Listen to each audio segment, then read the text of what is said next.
ഓം ശ്രീ ഗുരുഭ്യോ നമ. ഒരു വിദേശ യുവാവ് അമൃതപുരിയിൽ താമസം. സ്വന്തം നാടിനേക്കാൾ ഭാരതത്തെ സ്നേഹിച്ചു. കഴിയുന്നത്ര ഭാരത സമൂഹവുമായി ഒരുമിച്ചു കഴിഞ്ഞു. മനഃപൂർവ്വം പാശ്ചാത്യരെ ഒഴിവാക്കി.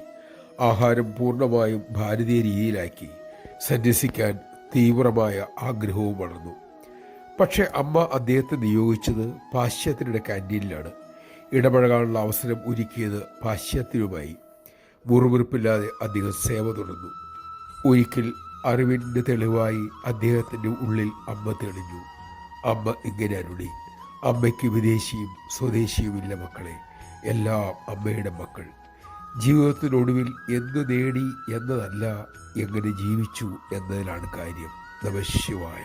എല്ലാവരും അമ്മയുടെ മക്കൾ എന്ന അറിവിൽ ജീവിക്കാൻ നമുക്ക് സാധിക്കട്ടെ. അതിനുള്ള അറിവിനായി അമ്മയോട് പ്രാർത്ഥിക്കാം.